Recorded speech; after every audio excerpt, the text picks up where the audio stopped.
Kamusta mga bro? So, EDSA na ako ngayon. So, tatakbo ako mula dito sa may top. Di na ako pupunta sa MOA kasi dito ako malapit sa top eh. Kaysa pumunta pa ako sa MOA. Tapos hanggang Monumento.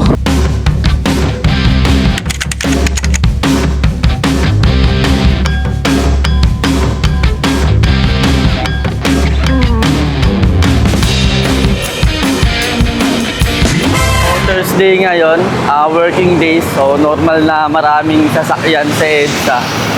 Kaya ang kalaban natin dun yung mausok galing sa mga sasakyan. Bigla ako may naisip sa may EDSA run na yan. Di ba yan yung kumanta nung Kiss me under the light of a thousand stars. Grabe, sobrang init. Oras pa lang, 5:15 pa lang ng umaga. Nandito na ako sa may bandang Makati.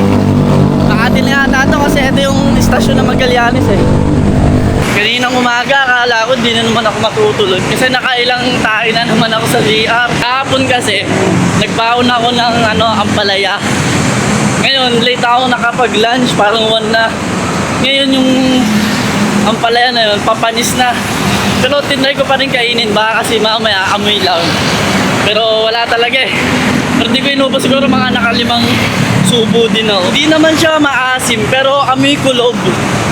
Kaya yun, medyo nagalangan ako. Nagtinapay na nga lang ako kahapon eh. Bumili na lang ako tinapay. Ito yung lunch ko. 5:30 na, nandito na ako sa may bandang Ayala. Nakaka 3.6 kilometers na ako. Pero yung pawis ko pang 10 kilometers na.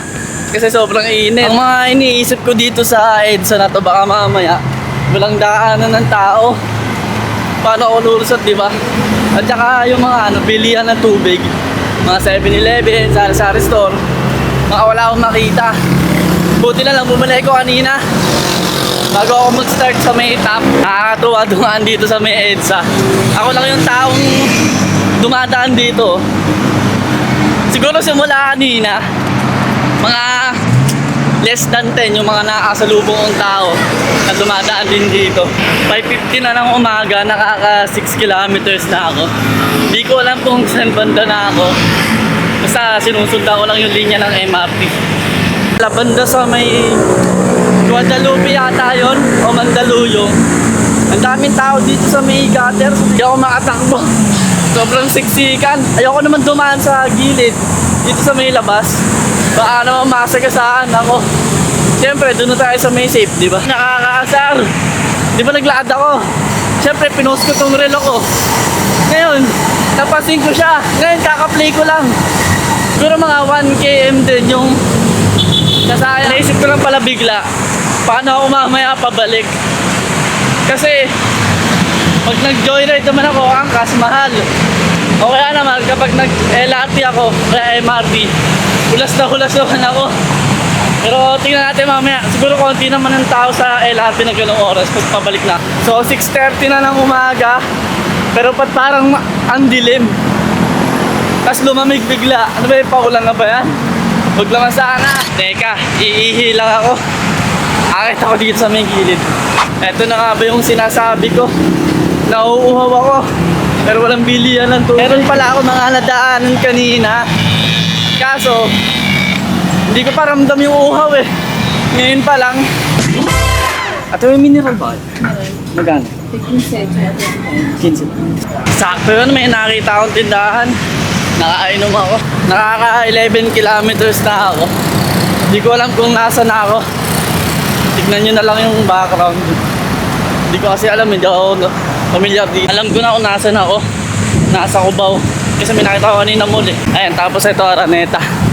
Pero kung na-play ko kagad yung watch ko kanina, baka mga nasa 13 o 14 kilometers na ako. Ang ganda ng timing ng takbo ko ngayon na. Alas 7 na pero wala pa rin yung araw.